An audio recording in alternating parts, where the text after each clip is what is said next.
what's happening? And I asked this, and I'm going to be honest. By the end of this game, the right team wins. But you know, Vegas, they had their chances, and we're up to an interesting stage now. The Dallas Stars have not been in the Stanley Cup Finals since 2000. Hasn't happened in 20 years. They are now on the precipice of getting back for the first time. Now, I also feel like, as a caveat, I need to say that in 81 and 91, they were the Minnesota North Stars and made the finals. 99 and 2000, they were the Dallas Stars, and they went 1-1 in that situation. And 0-2 as the Minnesota North Stars. So, they were underdogs in 81 and 91, 99 and 2000. They were legit contenders. The two before that, And again, you know, my getting into hockey and learning to love hockey started with the 81 Stanley Cup run by Minnesota.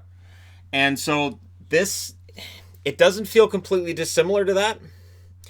And so I have shipping up to Boston when Boston wins a hockey game. I'm still standing when Vancouver wins a hockey game. And now apparently Walk by Pantera works for Dallas. That one, so that's the song that I play to bring myself down a little bit after a team I cheer for wins. And Dallas, this was just a real gutsy win by Dallas. So it was Leonard against Hudobin, early edge for the Vegas Golden Knights. Penalty then to White Cloud. The Stars get their power play at 4 minutes and 25 seconds. It was 0 for 5 in the series coming into tonight, and it really hadn't been a factor. Solid Vegas power play, lots of shot blocking. In fact, Stastny gets in on a 2-on-1, and he was denied by Hudobin. Cousins then took a penalty in the Dallas end of the ice, and so that's the Stars' second power play, and that power play sucked. That was Philadelphia level power play. That was just not very good, and no shots, none. The shots were actually 5-3 for Vegas halfway through the first period, even though they were killing the penalty for 4 minutes of it. That's how skewed it looked in Vegas's favor early, which is not unusual. And, you know, as a Vegas fan at this point, you have to be thinking, do we always have to be the one leading in shots? Because it feels like we don't win as often when we're leading in shots, which is something I've talked about in other games throughout the year and with other teams. Nashville Predators, if they're leading in shots, probably going to lose. It is bizarre. Arizona, leading in shots, probably going to lose. It's one of those things. The Islanders were a team during the regular season that happened with too. It's definitely something that I can look at once we reach the official offseason and see if there's anything to it, where teams that are outshot are actually better when they get fewer shots than when they get more shots. I don't know. So Vegas pressured with 8 minutes left. The Stars were doing a good job of shot blocking, but the pressure eventually drew Sagan a penalty, and Vegas gets its first power play. And I keep waiting for this power play to light it up. Vegas has some very good power play specialists on that ice who just have been snake bit. And Marchessault, to me, is the ultimate in snake bit on the Vegas Golden Knights. Hanley took a penalty after getting away with the Stars got away with the trip. The way I worded it makes it sound like Hanley got away with the trip before that, but the Stars got away with the trip at the blue line, and Vegas was yelling for a penalty, rightfully so. And then Hanley takes a penalty, so that's the second Vegas power play of the first. But Hudobin played really well. Both teams are 0 for 2. Marchessault, absolutely snake bit, either missing shots wide or they're hitting guys in front, or he can't quite get one. And it's starting to really, really aggravate him. So you go into the second period, it's scoreless, and Hintz was not on the Stars bench to start the second. And then word came to the broadcast booth that he was likely done for the night. Not good news if you're a Dallas fan, because this team was already without Faksa, and now it's without Hintz. The good news was that meant Cogliano comes back into the lineup, and Cogliano, pretty good, useful forward that can play any forward position as well. Then Stars not getting near the net in this game, and it felt like that's where guys like Faksa and Hintz were being missed, because you want to get shots near the net, you want to get shots in, and it wasn't happening. Karlsson had a chance that was denied by Hudobin. There's a question mark because they did review it to make sure it didn't go in the net. It didn't go in the net. Hudobin did deny it, kept it in front of the line, and so Karlsson doesn't get one. Ben then guilty of a high stick. Vegas gets their third power play, I should say. And at that stage, there were no shots for the Stars in the period. It was about 6 minutes in, the Stars not generating opportunities. And so I felt like eventually one of these power plays is going to go in. Now, Corey Perry went into concussion protocol after having a collision with Tuck. Tuck looked to the referee on that play going, hey, I didn't do anything wrong. And he didn't. It was just a collision. But Perry wasn't happy. He would come back into the game. He wasn't happy about being taken out. He was saying, I'm fine. And they're like, nope, you need to go into protocol, which is the way that's supposed to work. That is what's supposed to happen. This idea of a guy going to the trainer, going, nah, I'm fine, don't worry about it. And the trainer going, well, he says he's fine. This is something hockey players can't be doing, because most hockey players will say they're fine even when they're not. They want to stay out there and stay in the game. Post then for Stastny. Pacioretty missed the open net right after, and that kind of summed up how the game was going to that point for Stastny, for the Golden Knights. But during the power play, Martinez does get one. Really nice shot from the point. Schmidt and Stastny with the assists at 7 minutes and 44 seconds. So with the power play marker, it feels like first goal wins, because whoever scores first in this series has won all 3 games up until this one. So I put first goal wins. Vegas was in total control. The shots in the second period were 8-1 for Vegas 9 minutes in. 8-1. It's not even close. And the weird thing is, then the game turns. And you could see it as Cogliano, nice stick work by Cogliano to force the turnover, gets it to Pavelski, and at 11 minutes and 34 seconds on a Joe Pavelski goal, this game's tied. Now, up until this point of the game, Dallas had no business being in a tie game. This was not a game that Dallas had played particularly. And again, I know people are going to say, well, they were playing well. No, Vegas was outplaying them, but Vegas couldn't get the goal. And then it's tied here. And it felt like as soon as it was tied, Vegas started to get frustrated again. Because here they are, they've got a huge lead in shots to the point before that goal goes in, and they're just not getting enough goals, and it's a tie game. So Marchessault with a cross-check, the Stars go to the power play. Leonard was then shaken up on a Radulov stop that I think was 6 seconds into that power play, and Leonard, guy's getting beat up. He's getting bruised up in this series pretty good. Klingberg defended Smith on a shorthanded chance. It did not get to the net as Klingberg took that out. And then Stone appeared to get hurt on a shot block. He left after that. And he would come back, but I don't think he was 100% in the third. We'll see what happens with Game 4, but I don't think he was 100% in that third period. Game 5. We'll see what happens. So Leonard then denied Perry with 4 minutes and 10 seconds left. And of course, that draws a crowd, because anytime Corey Perry does anything, it'll draw a crowd. Better second half for Dallas, and I think that's an understatement. This Dallas, once they got that goal by Pavelski, I think they could tell this is our time. We have a chance now to take advantage of a Vegas team that might be second guessing themselves, might be squeezing their sticks a little bit hard. This might be kind of a tough time for them. McNabb then takes a penalty with 1 minute and 9 seconds left, and it didn't take long. 11 seconds into the power play.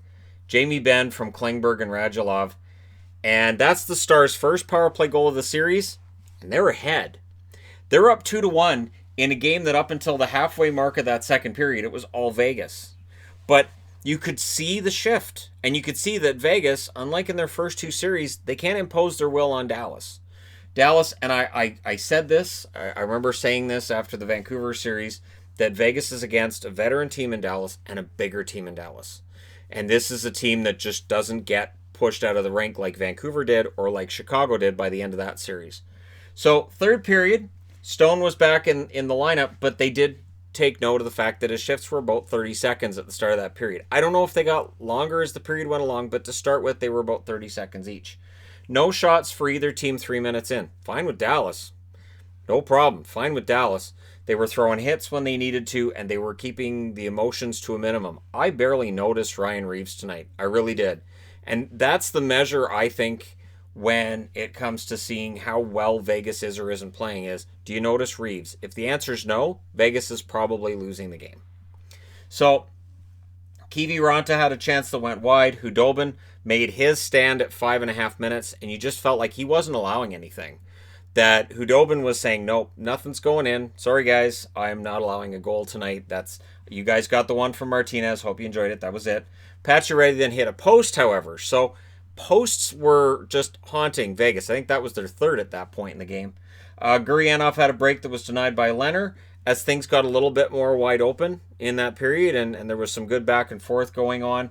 Push by Vegas with 7 minutes left led to a penalty for Pavelski, and this is where they need that power play to come up again, as it did with Martinez with the goal in the second period. But they don't score on that, and then Dickinson gets a break shorthanded, and then he takes a penalty. Now, this is where we can get into Dallas not retaliating. So, was there a play there where maybe you could have called a penalty on Vegas and made it 4-on-4? Yes. Should Dickinson have retaliated to cause the 5-on-3? No.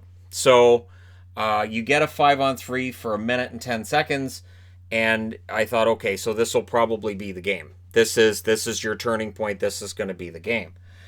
Post for Theodore during the 5-on-3. So, yeah, there's another post for Vegas. Just so close. So many close chances in it. It does feel a lot like against Vancouver when they were having that problem too. 5 shots during both the 5-on-3 and then the 5-on-4 which followed. But Dallas kills it. And once Dallas killed that off, you got the feeling like, okay, Dallas knows they can win this. Leonard denied Heiskanen on a break. It was a beautiful chance for Heiskanen. Great save by Leonard as well. Goaltender gets pulled with 2 minutes left. But Vegas didn't really get very many, if any, good looks during that 6-on-5. They're down 2-1. They need to tie this up and force overtime, and they just didn't have it. And it was a combination of Dallas's shot blocking tonight was great. Dallas's defense was keeping them to the outside, and Dallas played very, very well, and they win the game 2-1. Now I know people are going to look at the score and say, "Oh, that's a Dallas game and it's defense." To some extent, but it felt like both teams were doing this. Dallas was held to 20 shots in this game, so it's not like Vegas was allowing a lot of chances or Dallas was getting a lot. It's just Dallas's went in. They get the one on the turnover and then they get the one on the power play. And because Vegas only had the one goal on the power play, they couldn't score 5-on-5. Yeah, Dallas emerges with the victory. And again tonight, noteworthy, the one goal by Vegas is not by a forward. So some of their forwards that have been in these long droughts, those droughts continue. And I'm looking at Marchessault and I'm looking at Riley Smith. So the shots in this game favored Vegas in every period, which I think flattered them a bit in the third. Shots were 13-5 in the first. Vegas was great in the first. 11-9 in the second. Dallas was better in the second period, in the second half, than in the first. And then in the third, the shots were 9-6 in favor of Vegas. Final shots 33-20. Hits were 43-31 for Dallas. Really notable that Vegas gets 31 hits. Nosek not in the lineup tonight, and so does that change things around? It shouldn't, but it kind of felt like it did. So Raw was playing center on that fourth line, and it felt like things were just different for them. Power plays, Vegas 1 for 5, Dallas 1 for 4. So they offset each other, and Dallas with the 5-on-5 goal off that turnover. That's your turning point. Leonard, 18 saves on 20 shots. Hudobin saves 32 out of 33. The shooting percentages for Vegas over their last, I'll say, 7 or 8 games, poor. Their shooting percentage is poor. And that's something that we're definitely going to be talking about if Dallas continues this unlikely run and goes into a Stanley Cup final, which I'm a Dallas fan and I didn't see this coming at all. Nope. Coming out of that round robin, I thought, well, Dallas is going to be done in round 1. This is going to be no. Dallas has proven a lot of people wrong, including myself. Couldn't be happier, and this is looking pretty good. So again, I've been quoting this deserve to win-o-meter on moneypuck.com, and tonight by the end of the game, it had Dallas at a 58.3% clip. And early on, when I was looking at it, it had Vegas with the percentage to win, and then it was about even halfway through the second, and then by the end of the third, Dallas did have the lead in terms of who should win the game. And I think that's a really good measure, so I like being able to use that. Don't be surprised if when next year's regular season rolls around, I use that again. Don't be surprised if I use that on every regular season game with the, okay, what does Money Puck have to say about Because again, there will be a lot of games where Money Puck might say this team had a 65% chance of winning and they lose it. So it is interesting to look at. I think it's a fun stat. 3 stars: Hudobin, Ben, and Stastny. I'm surprised Martinez isn't on there. But Stastny had a good game, and if not for hitting a post, if that had gone in, we could have had overtime. We could have had a completely different game. But Dallas, I have to say, proud of their effort tonight. This was a great game. And for Vegas, they're not out. Until that 4th loss takes place, Vegas is not out. And, the issue for Vegas is, where are the goals going to come from in Game 5? They're just not getting the goals. And it's something so simple, and yet at the NHL level, getting goals, that's the $1 million problem, or multi-million-dollar problem, however you want to look at it. So we'll see. Dallas Stars, 1 game away. Vegas has to win 3 in a row now in order to move on to the Stanley Cup Finals. Let me know your thoughts in the comment section below regarding tonight's game. Don't forget to hit like and subscribe if you're browsing your way through. You just happened upon this video. And hey, thank you guys so much for watching, for all your support. I will talk to you again soon.